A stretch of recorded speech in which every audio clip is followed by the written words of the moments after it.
저는 올해 72, 명동 한복판에서 건물 몇 채를 굴리는 여자입니다. 사람들은 저를 두고 이렇게 부릅니다. 명동의 거물 박 회장. 웃기죠?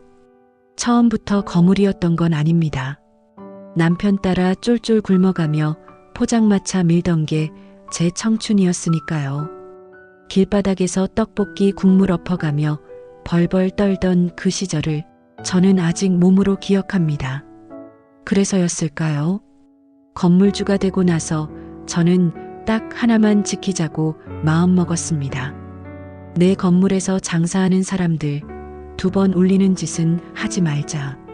그런데 사람이 참 돈을 오래 만지고 있다 보면 마음이 조금씩 굳어가는 걸 나중에서야 알게 됩니다. 제 아들이 어느 날 그러더군요. 엄마, 결혼하고 싶은 사람이 있어요. 저는 당연히 강남 어딘가에 사는 멀쩡한 집안 딸, 어학연수 좀 다녀온 커리어우먼 정도를 떠올렸습니다. 명동 박 회장의 며느리가 될 사람이면 그 정도는 돼야 한다고 생각했으니까요. 그런데 아들이 내민 사진 속 여자는 제 예상과는 너무 달랐습니다. 기름 냄새 밴 패딩 점퍼, 머리는 질끈 묶고 양손엔 호떡 집게를 쥔 채 웃고 있는 여자. 명동 골목에서 호떡 파는 사람이에요. 제가 많이 좋아합니다. 순간 제 입에서는 한숨이 먼저 나왔습니다. 박도훈, 내가 명동 박 회장의 외아들이라는 걸 잊은 거니 모르는 거니? 저는 단호하게 말했습니다. 노점상? 안 된다. 그런 애를 어떻게 우리 집 며느리로 들이니? 아들은 제 눈을 똑바로 쳐다보며 대답했죠. 엄마, 한 번만 만나보세요. 겉모습 말고 사람을 봐주세요. 그 말을 듣던 순간 제 가슴 한쪽이 이상하게 콕 하고 찔렸습니다. 사람을 보라. 한때 저도 누군가에게 그렇게 말하고 싶었던 시절이 있었거든요. 그날 밤 저는 혼자 명동 거리를 걸었습니다. 네온 사인이 반짝이는 골목 사이로 김이 모락모락 올라오는 작은 호떡 노점이 하나 보이더군요. 그 앞에서 한 여자가 2손으로 뜨거운 종이컵을 건네며 웃고 있었습니다. 호떡 하나 드려요? 많이 추우시죠, 어머님? 저는 그때까지 몰랐습니다. 그날 김서린 호떡 한 장 위에 제 남은 인생이 올려져 있을 줄은요. 사연 시작하기 전에 구독과 좋아요 한번 눌러주시면 명동 거리만큼이나 뜨겁고 따뜻한 이야기로 보답해 드리겠습니다. 저는 명동의 거물 박 회장입니다. 그리고 오늘 이야기는 호떡 파는 여자에게 완전히 뒤집힌 제 늦은 깨달음에 대한 고백입니다. 저는 올해 72입니다. 명동 한복판에서 건물 4채를 소유한 사람.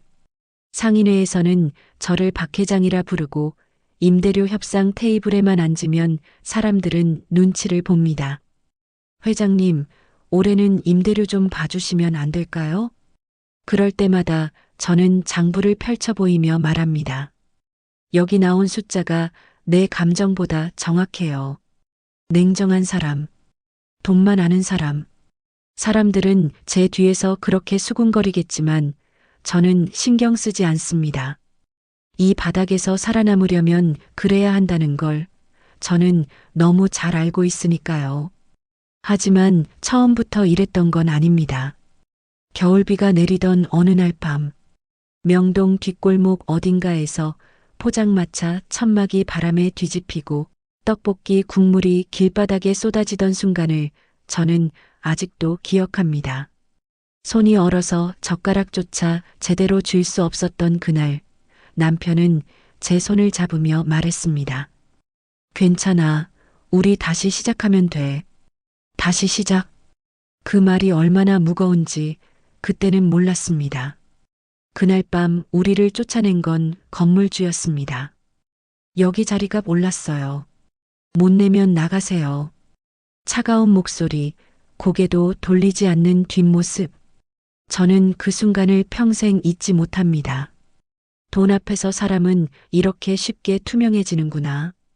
그때 저는 다짐했습니다. 언젠가 내가 건물주가 되면 절대 저런 짓은 하지 말자. 세월이 흘렀습니다. 남편과 함께 악착같이 모은 돈으로 작은 상가 하나를 샀고 그걸 담보로 또 빌려서 두 번째 건물을 샀습니다. 명동 땅값이 오르던 시기를 놓치지 않았고 운도 따라줬습니다. 어느새 저는 명동의 박 회장이 되어 있었습니다. 그런데 신기한 일입니다. 장부 숫자가 커질수록 제 마음은 점점 작아지더군요. 이번 분기 수익률이 너무 낮아요. 이 상가 임대료 조정해야겠어요. 회계사가 건네는 보고서를 보며 저는 말했습니다. 그 숫자 뒤에 누군가의 밤샘 장사가 있다는 걸, 누군가의 눈물이 있다는 걸 저는 알면서도 모른 척했습니다. 포장마차 하던 그 시절의 다짐은 어느새 희미한 기억 속으로 사라져 있었습니다. 그리고 아들 도훈, 제 인생에서 가장 자랑스러운 존재입니다. 유학도 다녀왔고 지금은 제 회사 재무 업무를 맡고 있습니다. 똑똑하고 성실하고 무엇보다 제가 못 이룬 것들을 이뤄줄 아이입니다. 저는 늘 생각했습니다. 도훈이는 나보다 더 높은 곳에 올라가야 해. 그래서 결혼도 신중해야 한다고 믿었습니다. 명동 박 회장의 아들이라면 그에 걸맞은 집안의 딸과 만나야 한다고요. 판검사 집안, 의사 집안, 최소한 강남 어딘가에 뿌리 내린 집안이어야 한다고 생각했습니다. 가문, 그게 뭐냐고 묻는다면 저는 이렇게 대답할 겁니다. 같은 수준의 사람들이 만나야 균형이 맞습니다. 냉정하게 들리겠지만 이게 현실입니다. 저는 길바닥에서부터 올라온 사람이기에 오히려 더 잘 압니다. 계층은 존재하고 그 경계를 함부로 넘으려 하면 결국 누군가는 다칩니다. 그래서 저는 확신했습니다. 제 며느리는 최소한 우리 집안과 비슷한 수준이어야 한다고. 저는 그날 밤 명동 거리를 걸으며 생각했습니다. 창밖으로 보이는 네온사인들, 관광객들의 웃음소리, 그 아래 숨쉬는 이 거리의 모든 것이 제 것처럼 느껴졌습니다. 하지만 어딘가에서 제 가슴 한구석이 조용히 아파오고 있었습니다. 그때는 몰랐습니다. 그 통증이 무엇을 의미하는지, 그것이 곧 제 삶 전체를 뒤흔들 신호탄이 될 줄은요. 그날 저녁 도훈이가 집에 돌아왔을 때 표정이 달랐습니다. 평소처럼 엄마 다녀왔습니다라고 가볍게 인사하는 대신 거실 소파에 앉더니 한참을 말없이 손을 비볐습니다. 뭔가 중요한 이야기를 꺼내기 전 도훈이가 늘 보이던 버릇이었습니다. 저는 차를 따르며 물었습니다. 무슨 일 있니? 엄마. 도훈이가 저를 똑바로 쳐다봤습니다. 그 눈빛에서 저는 이미 짐작했습니다. 결혼 이야기를 꺼낼 거라는 걸. 할 말이 있어요. 말해봐. 저는 속으로 미소 지었습니다. 드디어 좋은 사람을 만났구나. 어느 집안 딸일까? 서초동? 아니면 청담동? 아니면 유학 시절 만난 교포 집안 딸일 수도 있겠네. 그런데 도훈이가 꺼낸 휴대폰 속 사진을 보는 순간 제 손에서 찻잔이 미끄러질 뻔했습니다. 두꺼운 패딩 점퍼, 기름튄 앞치마, 머리를 질끈 묶은 채 양손에 호떡 집게를 쥐고 환하게 웃고 있는 여자. 명동 알리골목에서 호떡 파는 사람이에요. 도훈이의 목소리가 들려왔지만 제 귓속은 이미 윙윙거리고 있었습니다. 이름은 지수예요. 제가 많이 좋아합니다. 저는 휴대폰 화면을 다시 봤습니다. 사진 속 여자는 분명 예쁘고 밝았습니다. 하지만 그게 문제가 아니었습니다. 저 뒤로 보이는 낡은 철판, 비닐 천막, 손님들에게 건네는 종이컵들, 그 모든 게 제 과거를 떠올리게 했고 동시에 제 자존심을 건드렸습니다. 노점상? 제 입에서 나온 말은 생각보다 날카로웠습니다. 박도훈, 내가 지금 무슨 소리를 하는 거니? 엄마, 지수는 정말 좋은 사람이에요. 좋은 사람이 문제가 아니야. 저는 찻잔을 내려놓으며 말했습니다. 우리 집안이 어떤 집안인데 길바닥에서 장사하는 애를 며느리로 들인다는 거니? 엄마는 예전에 포장마차 하셨잖아요. 도훈이의 말에 제 손이 멈췄습니다. 그때 엄마를 무시하던 건물주들 있잖아요. 지금 엄마 모습이 그때 그 사람들하고 많이 닮았어요. 가슴 한가운데를 누군가 주먹으로 친 것 같았습니다. 뭐라고? 죄송해요, 엄마. 근데 솔직하게 말씀드리는 거예요. 도훈이가 고개를 숙였습니다. 지수는 남 탓 한 번 안 해요. 힘들어도 웃고 손님들한테 친절하고 주변 상인들 어려우면 먼저 손 내밀고요. 엄마가 늘 말씀하셨잖아요. 사람은 조건이 아니라 됨됨이를 봐야 한다고. 그건 말을 잊지 못했습니다. 분명 제가 했던 말이었습니다. 아들이 어렸을 때 사람을 판단하는 기준에 대해 가르쳤던 말. 그런데 그 말이 지금 이렇게 돌아올 줄은 몰랐습니다. 엄마, 한 번만 만나보세요. 도훈이가 간절한 눈빛으로 말했습니다. 겉모습 말고 사람을 봐주세요. 사람을 보라. 그 말이 제 안에서 메아리 쳤습니다. 한때 저도 누군가에게 그렇게 외치고 싶었던 적이 있었습니다. 포장마차 앞에서 코를 막고 지나가던 사람들, 더럽다고 수군거리던 손님들, 조건만 따지던 사람들에게 저는 소리치고 싶었습니다. 제발 저를 사람으로 봐주세요. 그런데 지금 저는 제 아들에게 똑같은 말을 듣고 있었습니다. 안 돼. 결국 제 입에서 나온 건 거절이었습니다. 명동 박 회장의 며느리가 노점상이라니 말이 되니? 사람들이 뭐라고 하겠어. 사람들 시선이 그렇게 중요해요? 중요하지. 이 바닥에서 명예와 체면이 무너지면 끝이야. 저는 자리에서 일어섰습니다. 다시 생각해봐. 내 인생이 걸린 문제야.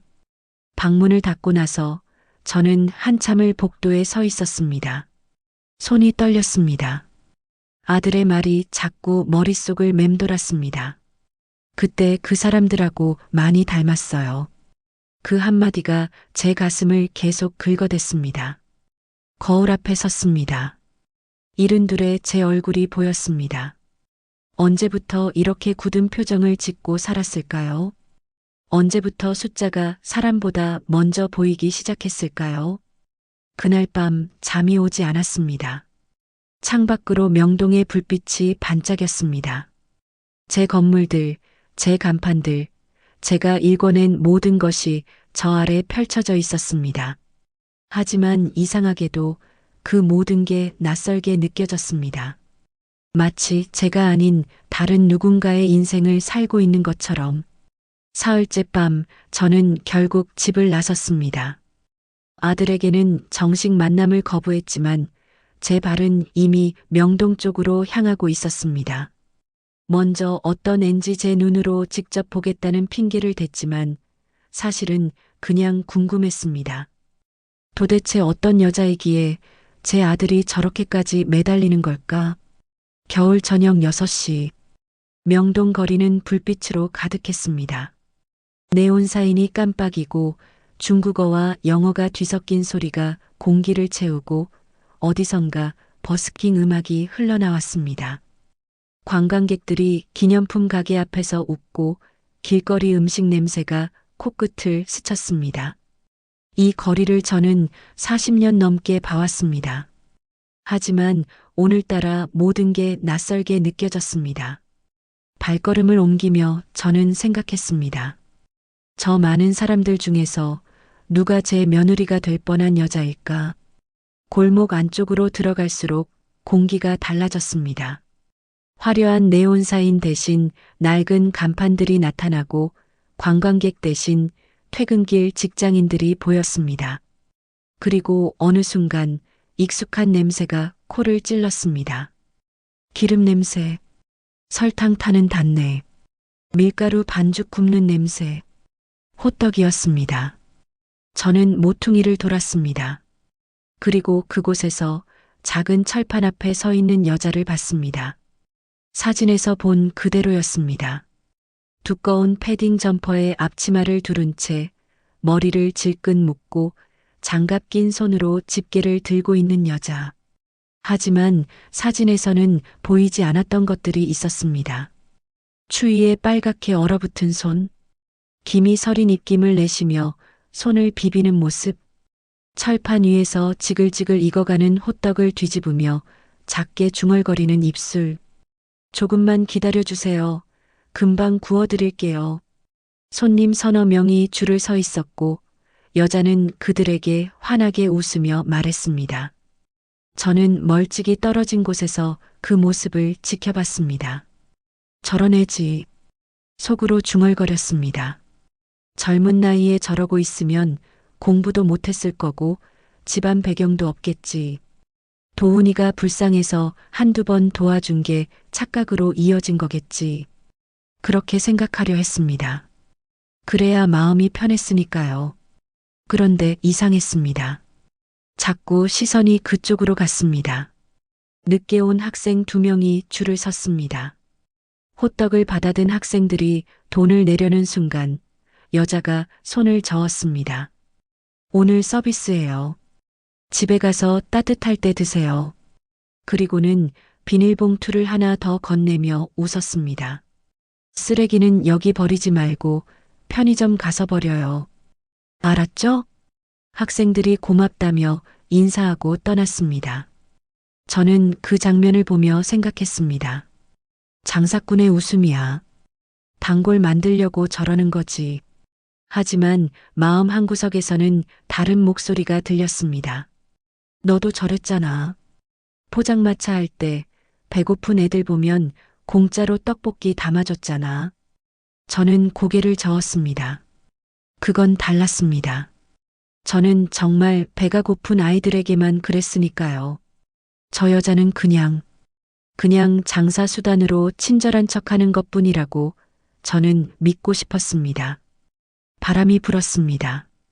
차가운 겨울바람이 골목을 휘감고 지나갔고 여자가 잠시 몸을 움츠렸습니다. 그러고는 다시 철판 앞으로 돌아서서 새로운 손님에게 미소 지었습니다. 어서 오세요. 저는 그 미소를 보며 생각했습니다. 얼마나 추울까? 손은 얼마나 시릴까? 하루 종일 여기 서 있으면 다리는 얼마나 아플까? 그리고 문득 제 자신이 떠올랐습니다. 40년 전 포장마차 앞에 서 있던 저. 김이 모락모락 올라오는 떡볶이 냄비를 들고 손님들에게 웃음 지으며 맛있게 드세요라고 말하던 저. 겨울날 밤 손이 너무 시려서 눈물이 날 것 같았지만 그래도 웃어야 했던 저. 아니야. 저는 고개를 저었습니다. 나는 달랐어. 나는 어쩔 수 없이 그랬던 거고 저 애는 그냥 능력이 없는 거야. 그렇게 스스로를 다독이며 저는 자리를 떠나려 했습니다. 그때였습니다. 어머님 많이 추우시죠? 목소리가 들렸습니다. 고개를 들었을 때 여자가 저를 보고 있었습니다. 언제 제가 서 있는 걸 눈치챘는지 여자는 따뜻한 캔커피를 손에 들고 저를 향해 걸어오고 있었습니다. 여기 앉아서 잠깐 쉬세요. 길에 서 계시면 춥잖아요. 저는 말없이 그 여자를 쳐다봤습니다. 환한 얼굴, 진심이 담긴 눈빛, 손님도 아닌 제게 왜 저렇게 웃는 걸까? 괜찮습니다. 저는 짧게 말하고 돌아섰습니다. 커피는 받지 않았습니다. 더 이상 그곳에 있을 수가 없었습니다. 발걸음을 옮기며 저는 속으로 중얼거렸습니다. 저런 건 며느리감의 품격이 아니야. 그냥 친절한 것뿐이야. 하지만 이상하게도 제 가슴 한쪽이 자꾸 아파왔습니다. 그날 밤 집으로 돌아와서도 저는 한참을 창가에 서 있었습니다. 명동 불빛이 반짝이는 저 아래 어딘가에 아직도 호떡을 굽고 있을 여자의 모습이 자꾸 떠올랐습니다. 그리고 문득 깨달았습니다. 제가 미워하는 건 저 여자가 아니라는 걸. 제가 정말 미워하는 건 저 여자를 보며 떠오르는 과거의 제 모습이라는 걸. 다음 날 저녁 저는 다시 명동으로 향했습니다. 이번에는 평소 입던 정장 대신 평범한 점퍼를 걸쳤습니다. 머리도 모자로 눌러쓰고 목도리로 얼굴 반을 가렸습니다. 누가 봐도 그냥 지나가는 손님처럼 보이도록요. 직접 시험해봐야 알지. 속으로 중얼거리며 골목으로 들어섰습니다. 저 여자가 정말 아들 말처럼 진심이 있는 사람인지 아니면 그저 장사 수완이 좋은 것뿐인지 손님으로 섞여 있으면 본색이 보일 거라고 생각했습니다. 호떡 노점 앞에는 이미 대여섯 명이 줄을 서 있었습니다. 저는 맨 뒤에 섰습니다. 앞에 선 외국인 관광객이 서툰 한국어로 물었습니다. 이것 얼마예요? 지수가 환하게 웃으며 손가락으로 가격을 표시했습니다. 그리고는 영어 단어 몇 개를 섞어가며 설명했습니다. 발음은 어눌했지만 손짓 발짓을 곁들이며 열심히 설명하는 모습이었습니다. 관광객이 웃으며 고개를 끄덕였고 지수는 호떡을 정성스럽게 포장해 건넸습니다. 땡큐. 감사합니다. 그 다음은 지팡이를 짚은 할머니였습니다. 아이고, 오늘은 좀 늦었네. 할머니, 괜찮아요. 제가 금방 구워드릴게요. 지수가 재빨리 근처에 있던 플라스틱 의자를 가져다 놓았습니다. 여기 앉아서 기다리세요. 서 계시면 힘드시잖아요. 할머니가 고맙다며 자리에 앉았고 지수는 다시 철판 앞으로 돌아갔습니다. 저는 그 모습을 보며 생각했습니다. 연기일 수도 있어. 손님들 보는 앞에서는 누구나 친절하지. 드디어 제 차례가 왔습니다. 어서 오세요. 뭘로 드릴까요? 지수가 저를 보며 웃었습니다. 어젯밤 캔커피를 건넸던 그 여자라는 걸 알아보는 눈치는 없었습니다. 호떡 하나요. 네, 금방 구워드릴게요.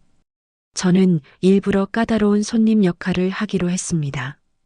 호떡이 나왔을 때 저는 포장을 풀어보며 말했습니다. 기름이 너무 많은 거 아니에요?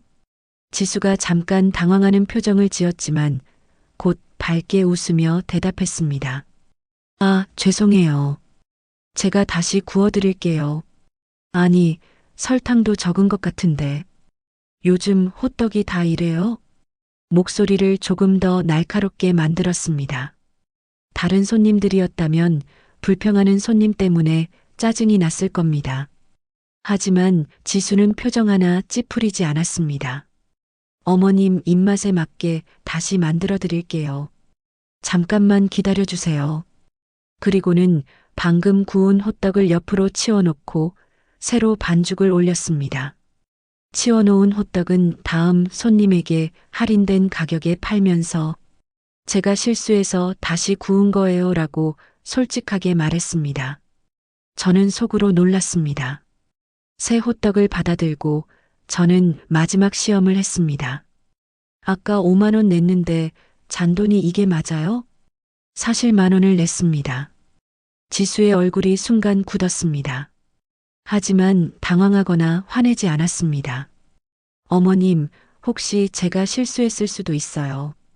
한 번만 같이 확인해 볼까요?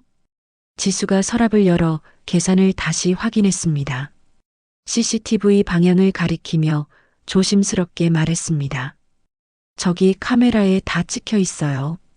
제가 정말 실수했으면 제 돈으로라도 맞춰드릴게요. 근데 어머님, 여기 10,000원 받은 게 맞는데. 목소리에는 떨림이 있었지만 눈빛은 흔들리지 않았습니다. 저는 가방을 뒤적이는 척하다가 말했습니다. 아, 내가 착각했나 보네. 됐어요. 어머님, 혹시 불편하셨으면 정말 죄송해요. 다음에 오시면 제가 됐다니까요. 귀찮게. 저는 툭 던지듯 말하고 돌아섰습니다. 뒤에서 조심히 가세요라는 지수의 목소리가 들렸습니다. 멀리 떨어진 곳에서 저는 다시 그 노점을 바라봤습니다. 지수는 다음 손님에게 여전히 환하게 웃고 있었습니다. 방금 전 까칠한 손님 때문에 기분이 상했을 텐데 표정 하나 흐트러지지 않았습니다. 프로네. 속으로 인정하지 않을 수 없었습니다. 하지만 동시에 다른 생각이 들었습니다. 저런 게 프로 정신일까 아니면 진짜 저 사람의 본성일까? 손님을 대하는 태도, 실수를 인정하는 방식, 부당한 요구 앞에서도 침착함을 잃지 않는 모습. 그 모든 게 연기라면 정말 대단한 연기였습니다. 하지만 만약 연기가 아니라면 저는 고개를 저었습니다. 아직 판단하기 이르지. 한두 번의 관찰로 사람을 알 수는 없습니다. 더 지켜봐야 합니다. 더 시험해봐야 합니다. 집으로 돌아오는 길, 저는 손에 든 호떡을 내려다봤습니다. 아직 따뜻했습니다. 한 입 베어 물었을 때 달콤한 설탕과 고소한 견과류 맛이 입안에 퍼졌습니다. 그리고 문득 40년 전 제가 만들던 떡볶이 맛이 떠올랐습니다. 손님 한 분 한 분에게 정성을 다하던 그 마음. 힘들어도 웃어야 했던 그 시절. 아니야. 나는 달랐어. 스스로에게 말했지만 목소리에는 확신이 없었습니다. 그날 밤 저는 또다시 잠을 이루지 못했습니다. 새벽 5시. 알람이 울리기도 전에 저는 눈을 떴습니다. 어젯밤 내린 결심 때문이었습니다. 사람의 진짜 모습은 아무도 보지 않을 때 나온다고 저는 믿었습니다. 손님 앞에서의 친절은 누구나 할 수 있지만 혼자 있을 때의 모습이야말로 그 사람의 본성을 드러낸다고요. 새벽 명동을 가보자. 두꺼운 코트를 걸치고 집을 나섰습니다. 새벽 공기는 뼛속까지 파고드는 추위였습니다. 거리에는 사람이 거의 없었고 어제까지 화려했던 명동은 텅 빈 무대처럼 고요했습니다. 상인들만이 하나둘 나와 가게 문을 열고 전날 밤 쌓인 쓰레기를 치우고 있었습니다. 저는 지수의 노점이 있던 골목으로 향했습니다. 모퉁이를 돌았을 때 멀리서 한 사람의 그림자가 보였습니다. 지수였습니다. 혼자서 빗자루를 들고 자신의 노점 앞뿐 아니라 주변 골목 바닥까지 쓸고 있었습니다. 담배꽁초를 줍고 종이컵을 모으고 얼어붙은 바닥을 닦아내고 있었습니다. 저는 건물 그늘에 몸을 숨긴 채 지켜봤습니다. 지수는 쓰레기 봉투를 들고 골목 끝까지 걸어갔습니다. 그리고는 노숙자 할아버지가 누워 계신 곳에 멈춰 섰습니다. 할아버지, 주무세요? 작은 목소리로 불렀지만 대답이 없자 지수는 조용히 돌아섰습니다. 하지만 몇 걸음 가다가 다시 멈췄습니다. 철판을 켜고 가방에서 꺼낸 반죽으로 호떡을 굽기 시작했습니다. 1개, 2개. 김이 모락모락 올라오는 호떡을 종이봉투에 담더니 다시 할아버지께 걸어갔습니다. 할아버지. 이번에는 할아버지가 눈을 뜨셨습니다. 뜨거울 때 드세요. 오늘 너무 춥죠? 할아버지가 뭐라 말씀하시려는 걸 지수가 손을 저으며 막았습니다. 됐어요, 됐어요. 그냥 제가 드리고 싶어서요. 천천히 드세요. 그리고는 작은 핫팩 2개를 더 놓고 일어섰습니다. 저는 그 장면을 보며 가슴 한쪽이 뜨거워지는 걸 느꼈습니다. 지수가 다시 노점으로 돌아왔습니다. 철판 불을 끄고 장비를 점검하기 시작했습니다. 그런데 가스통을 확인하던 중 얼굴이 굳어졌습니다. 아, 이게 가스 연결 부위에서 작은 문제가 생긴 모양이었습니다.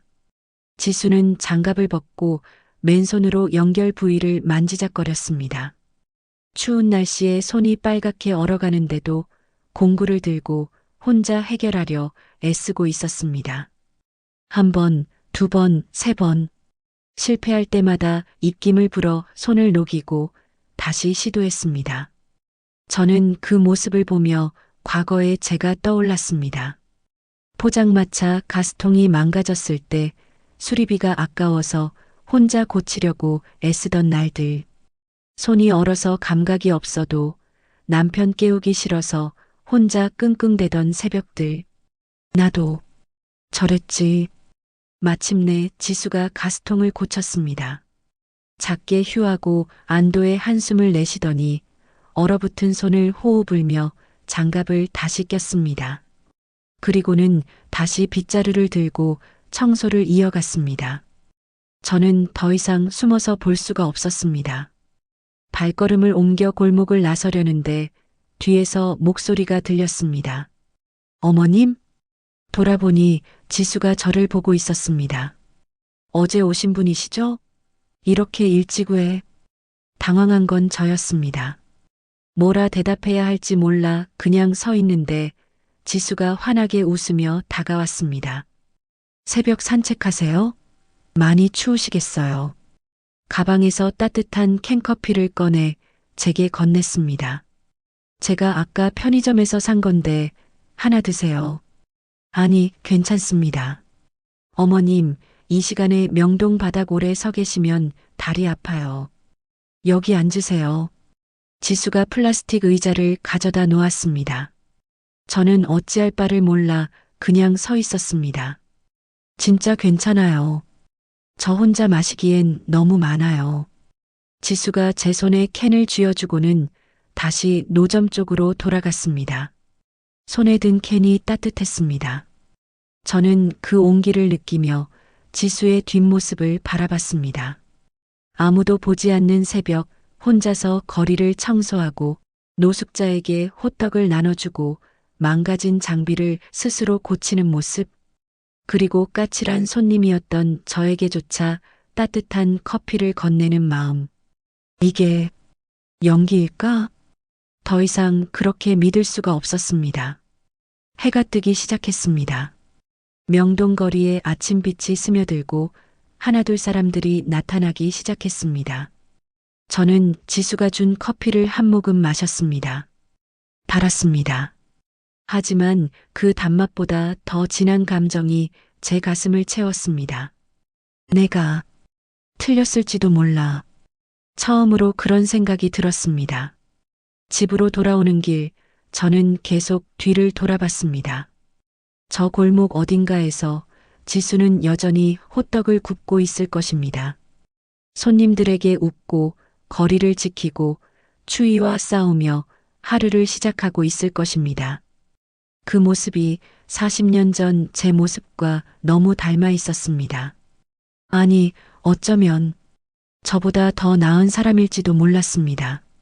일주일 뒤 저는 명동 상인회 정기회의에 참석했습니다. 회의실에 들어서자 상인회 부회장 최영진이 일어나 인사했습니다. 회장님 오셨습니까? 저는 고개만 끄덕이고 제자리에 앉았습니다. 회의 안건은 여러 가지였지만 제 귀에 들어온 건 단 하나였습니다. 명동 이미지 개선을 위한 노점 정리 방안. 구청 단속반장 박재욱이 자료를 펼쳐 보이며 말했습니다. 요즘 명동이 옛날만 못합니다. 외국인 관광객들 불만도 많고요. 길거리에 노점들이 너무 많아서 보행에 지장을 준다는 민원이 계속 들어오고 있습니다. 최영진 부회장이 거들었습니다. 맞습니다. 명동이 고급화되려면 거리 정비가 필수입니다. 무허가 노점들부터 정리해야죠. 저는 말없이 그들을 바라봤습니다. 최영진, 명동에서 3개 건물을 가진 사람이지만 제가 보기엔 탐욕만 가득한 인물이었습니다. 임대료를 올려 상인들을 쫓아내고 더 높은 임대료를 낼 수 있는 프랜차이즈만 드리는 사람. 박재욱 단속반장도 마찬가지였습니다. 실적만 챙기고 힘없는 상인들에게만 칼을 빼드는 사람. 회장님은 어떻게 생각하십니까? 최영진이 제게 물었습니다. 저는 잠시 침묵했습니다. 속으로는 복잡한 감정이 소용돌이쳤습니다. 명동 이미지를 위해서라면 정리가 필요하다는 건 사실입니다. 하지만 그 정리 뒤에 누군가의 생계가 걸려 있다는 것도 알고 있었습니다. 규정대로 하시면 됩니다. 결국 제 입에서 나온 말은 그것뿐이었습니다. 회의가 끝나고 저는 자리에서 일어나려다 말고 다시 앉았습니다. 박재욱이 최영진과 조용히 이야기하는 소리가 들렸습니다. 이번에 집중 단속할 곳은 알리골목입니다. 거기 호떡 노점 있죠? 아, 그 젊은 여자? 백도 없고 딱 좋네요. 다른 노점들은 뭐 아시잖아요. 위에서 봐주라는 데가 있어서. 역시 약한 데부터 정리하는 게 쉽죠. 두 사람이 낮게 웃었습니다. 저는 손에 든 펜을 3개 쥐었습니다. 약한 데부터 정리한다. 그 말이 귓속에서 맴돌았습니다. 그날 저녁 도훈이 다급하게 전화했습니다. 엄마, 지수한테 단속 경고장이 나왔대요. 그래. 허가 없는 노점이라고, 보행 방해한다고, 일주일 안에 자진 철거 안 하면 강제 집행한대요. 도훈이의 목소리에 분노가 섞여 있었습니다. 엄마, 이거 이상해요. 명동에 노점이 지수만 있는 것도 아니고 왜 지수만 집중적으로 단속하는 거예요? 저는 대답하지 못했습니다. 왜냐하면 알고 있었으니까요. 오늘 회의에서 들은 그 대화를, 백없는 사람부터 정리한다는 그 말을 엄마가 한마디만 하시면 되잖아요. 명동 박 회장이 나서면. 도훈아, 저는 말을 끊었습니다. 법은 법이야. 무허가 노점이면 단속받는 게 당연하지. 엄마도 옛날에 포장마차 하셨잖아요. 그래서 더 잘 알아. 이 바닥이 어떤 곳인지. 전화를 끊고 나서 저는 한참을 창밖을 바라봤습니다. 명동 불빛이 반짝였습니다.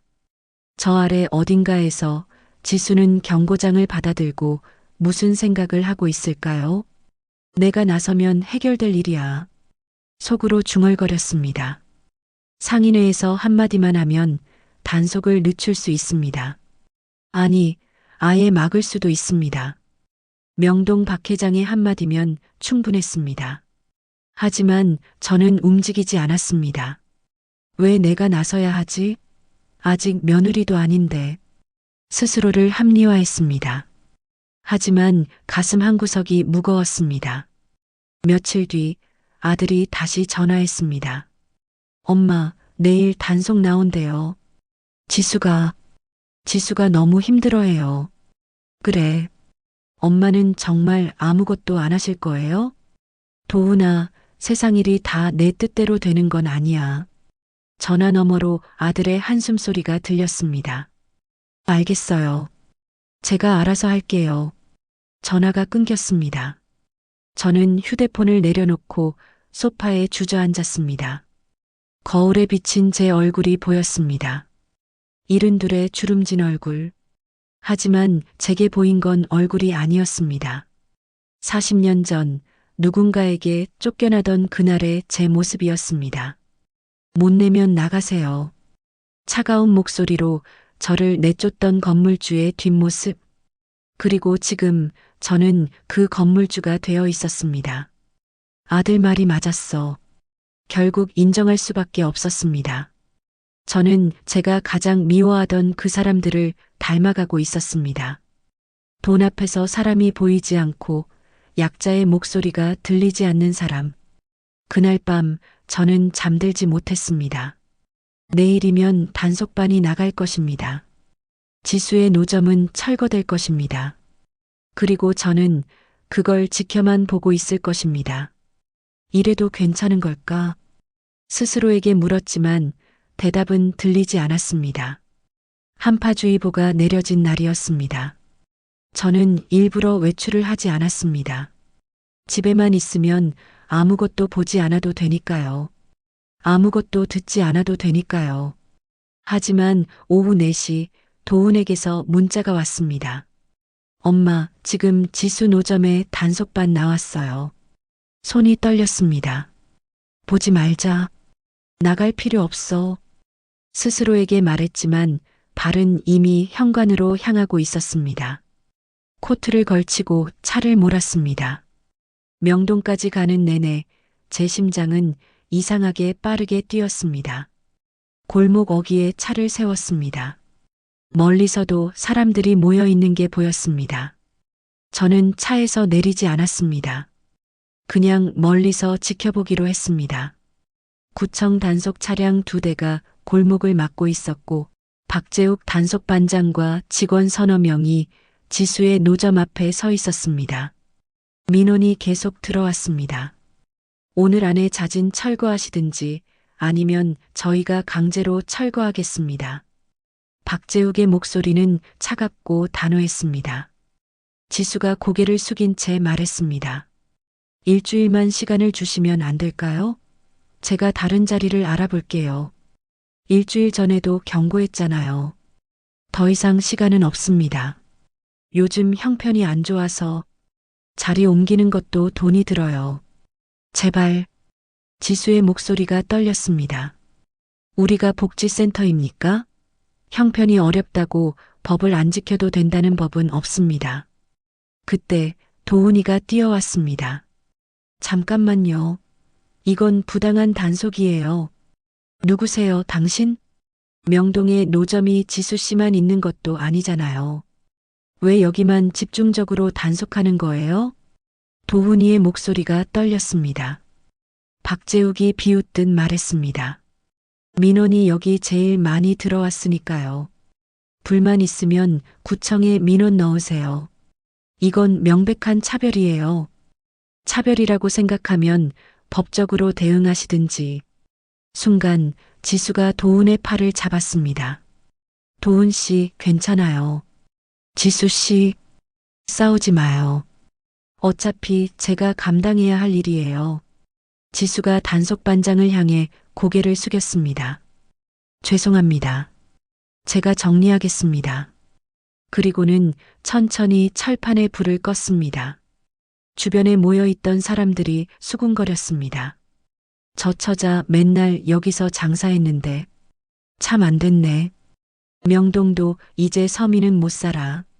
지수는 아무 말 없이 장비를 정리하기 시작했습니다. 철판을 닫고 재료를 박스에 담고 천막을 걷어냈습니다. 손이 떨리는 게 멀리서도 보였습니다.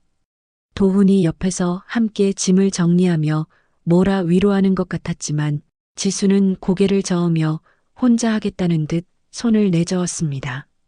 주변 상인들한테 피해가면 안 돼요. 저 혼자 문제니까 제가 처리할게요. 지수의 목소리가 들렸습니다.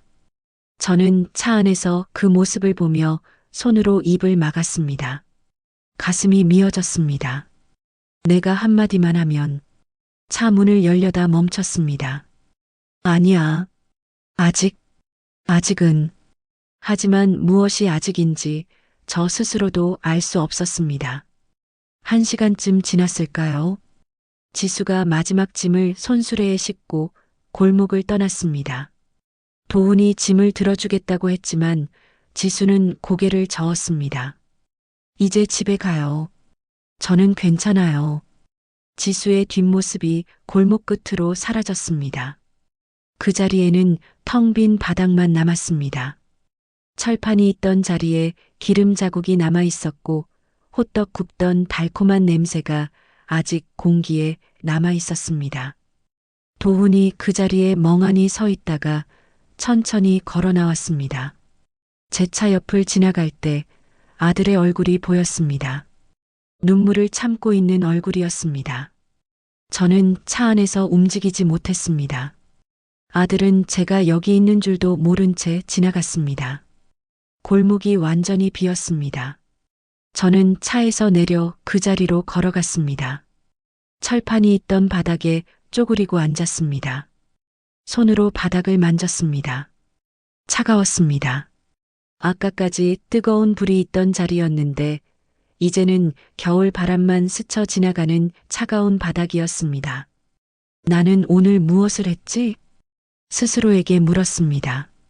나는 명동의 박 회장입니다. 한마디면 이 단속을 막을 수 있었습니다. 전화 한 통이면 그 여자의 자리를 지켜줄 수 있었습니다. 하지만 저는 차 안에 숨어서 지켜만 봤습니다. 40년 전 포장마차 앞에서 쫓겨나던 저를 아무도 도와주지 않았던 것처럼 그날 저는 몰랐습니다. 혼잣말처럼 중얼거렸습니다. 그게 제 인생에서 가장 후회스러운 순간이 될 줄은. 눈물이 났습니다. 72의 나이에 겨울 골목 바닥에 쪼그리고 앉아 저는 울었습니다. 제가 잃어버린 것이 무엇인지 그제야 알았습니다. 돈이 아니었습니다. 명예도 아니었습니다. 사람이었습니다. 사람을 보는 눈, 사람을 품는 마음, 사람으로 살아가는 용기, 그 모든 것을 저는 잃어버렸습니다. 저는 천천히 일어섰습니다. 집으로 돌아가지 않았습니다. 사무실로 갔습니다. 그리고 전화를 들었습니다. 최 부회장, 나 박 회장이야. 내일 아침 긴급회의 소집해. 구청 담당자들도 전부 불러. 갑자기 무슨 일이십니까? 내가 할 말이 있어. 전화를 끊고 저는 창밖을 바라봤습니다. 명동 불빛이 반짝였습니다. 이제야, 정말 이제야 움직일 때가 된 것 같았습니다. 다음 날 아침 9시 명동 상가관리사무실 회의실에 사람들이 모였습니다. 최영진 부회장, 박재욱 단속반장, 구청 담당과장, 상가관리소장, 그리고 상인의 주요 인사들 모두 어리둥절한 표정으로 저를 바라봤습니다. 회장님, 갑자기 무슨 일이십니까? 최영진이 조심스럽게 물었습니다. 저는 대답 대신 서류철을 테이블 위에 놓았습니다. 지수의 노점 사진들, 단속 현장 사진들, 민원 접수 기록들, 그리고 어제 회의록. 이게 뭡니까? 보시면 압니다. 저는 천천히 말했습니다. 명동에서 노점 하나 내쫓는 게 그렇게 자랑거리입니까? 회의실이 조용해졌습니다. 박재욱이 당황하며 말했습니다. 회장님, 그건 규정에 따른 정당한 단속이었으면 왜 다른 노점들은 안 건드렸습니까? 제 목소리가 낮게 깔렸습니다. 명동의 무허가 노점이 그 호떡집 하나뿐입니까? 골목 붕어빵집은요? 거리 군밤 장수는요?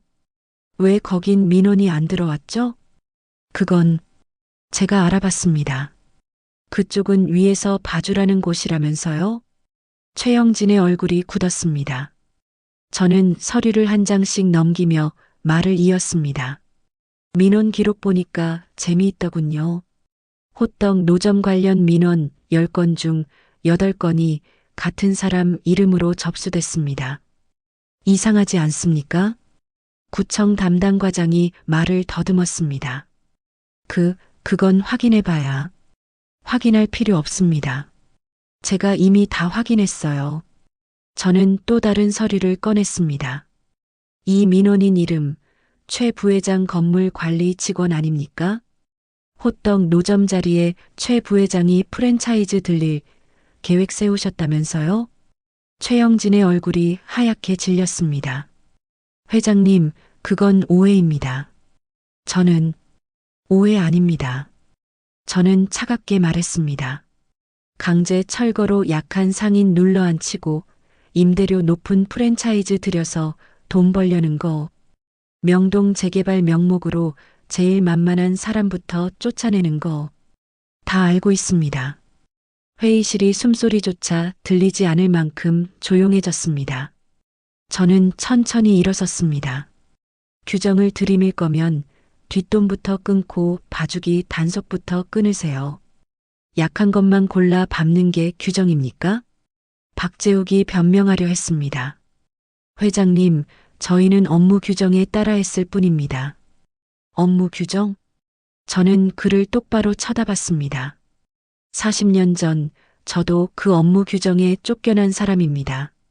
명동 뒷골목에서 포장마차 하다가 하루아침에 짐 싸서 쫓겨났어요. 그때 단속 나온 사람들이 똑같이 말하더군요. 업무 규정이라고. 제 목소리가 떨렸습니다. 그래서 저는 다짐했습니다. 내가 건물주가 되면 절대 그런 짓은 하지 말자고. 약한 사람 밟지 말자고. 잠시 침묵이 흘렀습니다. 근데 언제부턴가 저도 당신들처럼 됐더군요. 장부 숫자만 보고 수익률만 따지고 사람은 안 보이고. 저는 테이블을 손으로 짚었습니다. 이제부터 명동 노점 정리 방침 전면 재검토합니다. 회장님, 최영진이 벌떡 일어섰습니다. 그럼 명동 이미지는 어떻게 합니까? 외국인 관광객들이 가장 많이 오는 곳이 아닙니까? 이미지? 저는 코웃음 쳤습니다. 명동 이미지가 뭡니까? 깨끗한 거리, 비싼 브랜드 매장, 그게 다입니까? 저는 창밖을 가리켰습니다. 저 골목에서 호떡 굽던 여자, 손님들한테 웃으며 인사하고 늦은 시간까지 자리 지키고 새벽에 혼자 거리 청소하던 그 모습, 그게 진짜 명동 이미지 아닙니까? 아무도 대꾸하지 못했습니다. 다시 말합니다. 노점 일괄 정리, 취소 대신 합법적인 임시허가 방안 마련하세요. 구청하고 협의해서 제대로 된 가이드라인 만들고 약자만 골라잡는 짓 당장 중단하세요. 저는 최영진을 향해 말했습니다. 그리고 최영진 부회장, 상인의 부회장직 내려놓으세요. 뭐라고요? 이번 건으로 징계위원회 열겠습니다. 사익 추구를 위해 직권 남용한 것 명백한 위반입니다. 최영진이 항변하려 했지만 저는 손을 들어 막았습니다. 더 하실 말씀 있으면 변호사 대동하고 오세요. 저는 마지막으로 한마디 덧붙였습니다. 그리고 알리골목 호떡 노점. 박재욱이 긴장한 표정으로 저를 봤습니다. 제 건물 1층 공간 비워두세요. 조건은 제가 직접 정하겠습니다. 회장님, 그건 제 건물인데 제가 누구 들이든 상관없겠죠? 저는 서류를 집어들고 일어섰습니다. 오늘 회의는 여기까지입니다. 각자 할 일 하세요. 회의실 문을 나서는데 뒤에서 사람들이 웅성거리는 소리가 들렸습니다. 복도를 걸으며 저는 깊게 숨을 내쉬었습니다. 손이 떨렸습니다. 분노 때문이 아니었습니다. 오랜 시간 쌓아두었던 것을 드디어 쏟아낸 뒤에 후련함 때문이었습니다. 창밖으로 명동 거리가 보였습니다. 저 아래 어딘가에 지수는 짐을 싸서 어디로 갔을까요? 지수 씨, 조금만 기다려요. 속으로 말하며 저는 휴대폰을 꺼냈습니다. 아들에게 전화를 걸었습니다. 도훈아, 나야. 엄마, 지수 씨 연락처 좀 줄래? 엄마가 할 이야기가 있어. 전화 너머로 아들의 놀란 숨소리가 들렸습니다. 엄마, 정말요? 응. 이제 제대로 만나봐야 할 것 같구나. 전화를 끊고 저는 다시 창밖을 바라봤습니다. 늦었지만 이제라도 시작할 수 있다면 그것으로 충분했습니다. 2주가 지났습니다. 제 건물 1층 모퉁이, 예전에 비어있던 작은 공간이 호떡 가게로 바뀌었습니다. 간판은 여전히 소박했습니다. 지순의 호떡? 하지만 안은 따뜻하고 환했습니다. 깨끗한 유리창, 새로 설치한 환풍기, 손님들이 앉을 수 있는 작은 테이블 2개. 도훈이가 지수에게 조심스럽게 말했다고 합니다. 오늘 우리 엄마가 같이 밥 먹자고 하셨어. 지수는 얼어붙었다고 했습니다. 혹시 또 반대하시려고? 아니야. 이번엔 달라. 엄마가 직접 만나고 싶다고 하셨어. 저는 오후 6시에 가게 앞에 섰습니다. 유리창 너머로 지수가 보였습니다. 앞치마를 두르고 철판 앞에서 호떡을 굽고 있었습니다. 손이 떨리는 게 보였습니다. 문을 열고 들어갔습니다. 종소리가 딸랑거렸습니다. 지수가 고개를 들었습니다. 저를 보자마자 얼굴이 하얗게 질렸습니다. 어머님, 목소리가 떨렸습니다. 앉으세요, 지수 씨. 저는 먼저 테이블에 앉았습니다. 지수가 앞치마를 벗으며 천천히 다가와 마주 앉았습니다. 손을 무릎 위에 가지런히 올려놓았지만 손가락이 떨리는 게 보였습니다. 차 한 잔 드릴까요? 아니요. 그냥 앉아 계세요. 저는 잠시 침묵했습니다. 무슨 말부터 해야 할까요? 지수 씨. 네, 어머님. 사실 제가 처음 당신을 본 건 그 골목 노점에서였어요. 지수가 눈을 크게 떴습니다. 호떡 파는 당신을 보면서 저는 생각했습니다. 저런 애를 어떻게 우리 집 며느리로 들이냐고. 지수의 눈빛이 흔들렸습니다. 그때 저는 당신을 호떡 장수로만 봤어요.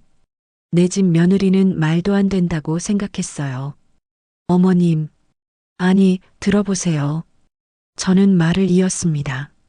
그 다음엔 손님인 척 가서 시험했습니다. 까칠하게 굴고 잔돈 트집 잡고 당신이 어떤 사람인지 확인하려고요. 지수가 작게 고개를 끄덕였습니다. 알고 계셨어요? 조금은요. 눈빛이 달랐거든요. 다른 손님들하고. 저는 쓴웃음을 지었습니다. 새벽에도 갔었습니다. 아무도 안 볼 때 당신이 어떤 사람인지 보려고요. 그때 봤어요. 혼자 거리 청소하고 노숙자 할아버지한테 호떡 나눠주고 망가진 장비 고치는 모습. 지수의 눈에 눈물이 맺혔습니다. 그리고 단속 나온 날, 제 목소리가 떨렸습니다. 저는 차 안에 있었습니다. 멀리서 지켜보기만 했어요. 한마디만 하면 막을 수 있었는데. 어머님, 미안합니다, 지수 씨. 저는 처음으로 고개를 숙였습니다.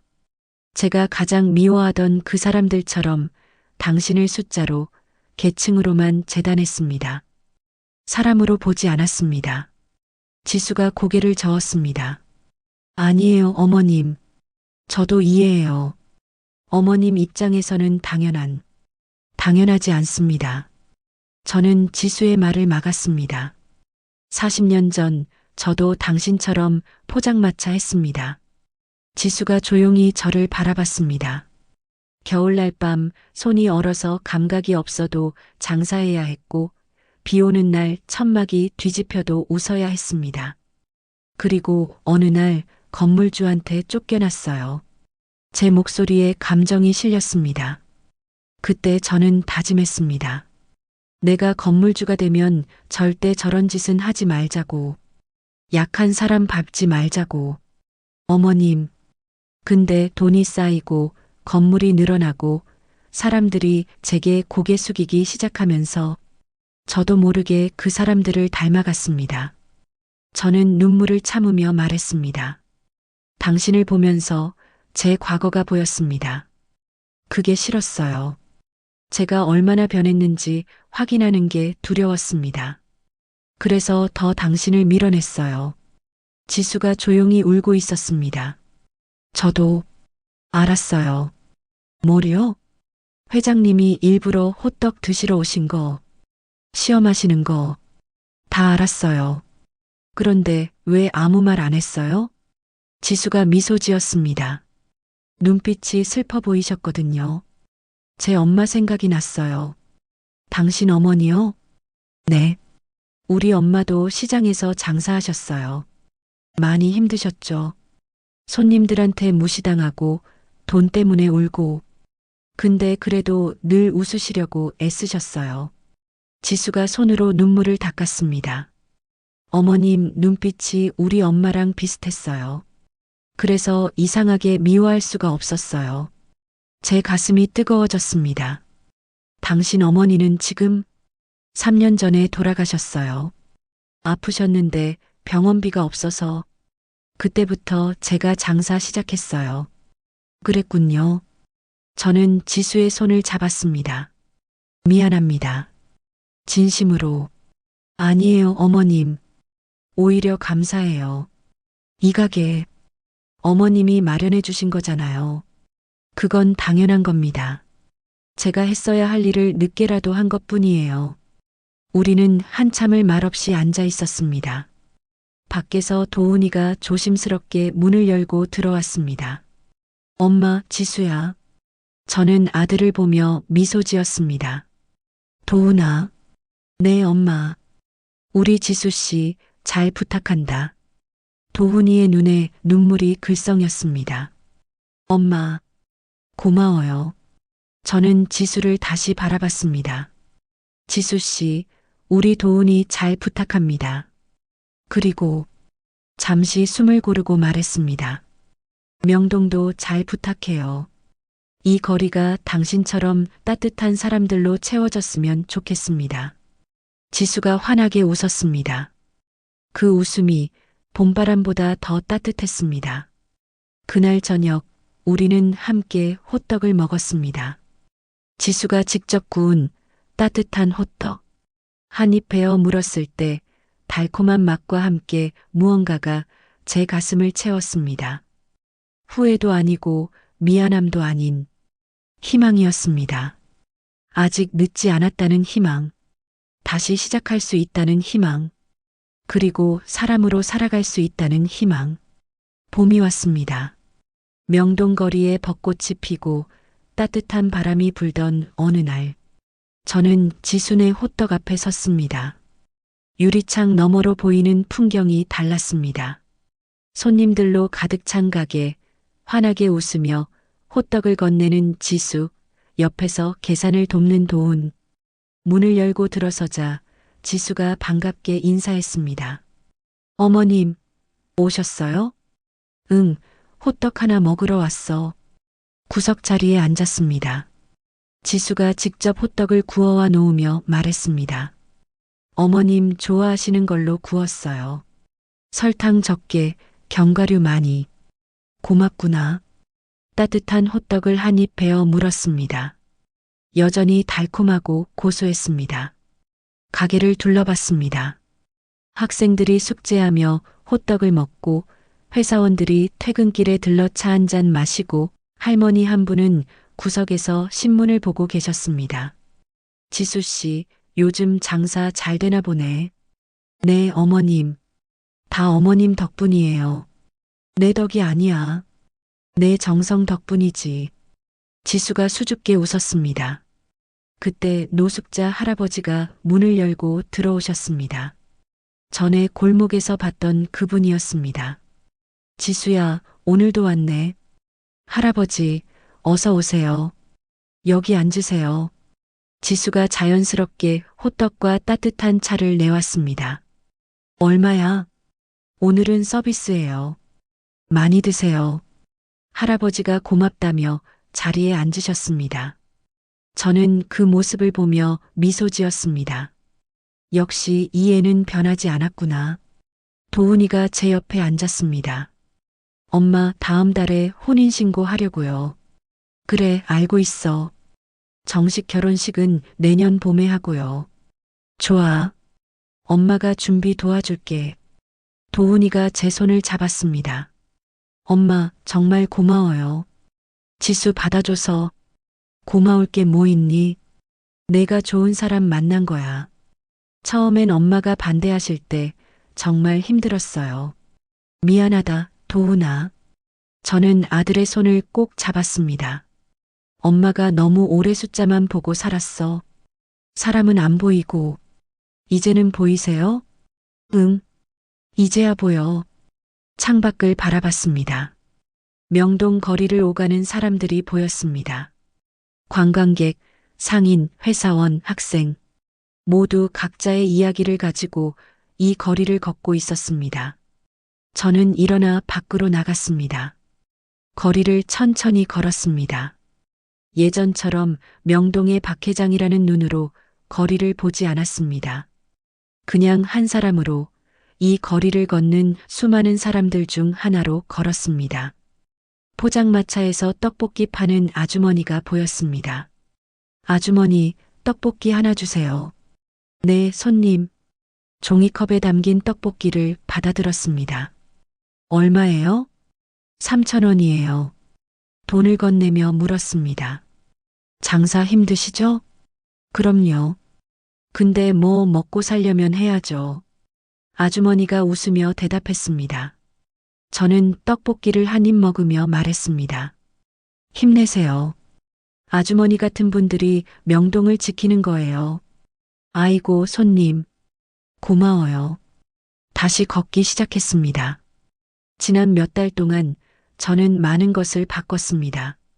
노점 정리 방침을 철회하고 대신 합법적인 임시 허가 제도를 만들었습니다. 상인의 규정을 바꿔서 임대료 인상을 제한했고 약자를 보호하는 조항들을 추가했습니다. 처음엔 반발도 있었습니다. 회장님이 너무 이상주의적이십니다. 명동이 경쟁력을 잃을 겁니다. 하지만 저는 흔들리지 않았습니다. 경쟁력은 사람입니다. 이 거리를 지키는 사람들이 있어야 명동이 살아요. 그리고 몇 달이 지난 지금 명동은 여전히 명동이었습니다. 아니, 오히려 더 살아있는 거리가 됐습니다. 대형 프랜차이즈와 작은 노점이 공존하고 관광객과 주민이 어우러지고 돈과 사람이 함께 숨쉬는 거리. 지순의 호떡 앞으로 다시 돌아왔습니다. 가게 안에서 지수와 도훈이가 함께 웃고 있었습니다.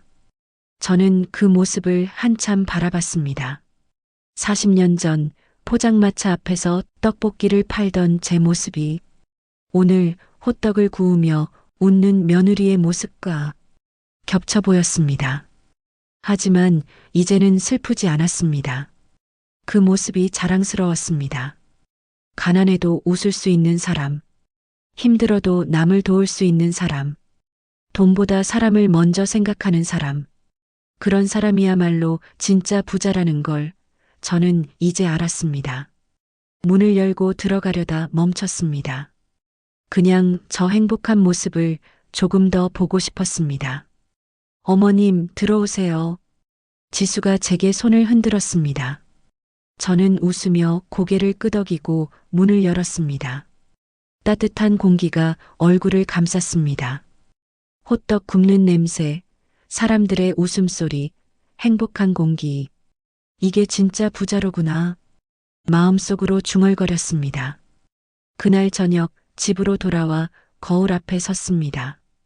이른둘의 주름진 얼굴이 보였습니다. 하지만 예전과 달랐습니다. 표정이 부드러웠습니다. 눈빛이 따뜻했습니다. 그래, 이게 내 얼굴이야. 거울 속 제게 말했습니다. 이제야 찾았어. 내가 잃어버렸던 얼굴. 창밖으로 명동 불빛이 반짝였습니다. 제 이름이 붙은 건물들보다 제 며느리가 굽는 호떡 냄새가 더 자랑스러운 밤이었습니다. 가문은 피가 아니라 마음이더군요. 같은 마음을 가진 사람들이 모였을 때 거기가 가문입니다. 저는 늦게야 알았습니다. 하지만 늦었다고 포기하지 않았습니다. 지금부터라도 제대로 살면 되니까요. 명동의 봄은 이렇게 찾아왔습니다. 차갑던 겨울을 지나 따뜻한 봄이, 그리고 저의 봄도 이제야 시작되었습니다. 오늘 이야기가 마음에 남으셨나요? 구독과 좋아요로 마음을 나눠주세요. 여러분의 노후도 따뜻한 봄날이 되시길 바라겠습니다. 저는 명동의 박 회장이었습니다. 감사합니다.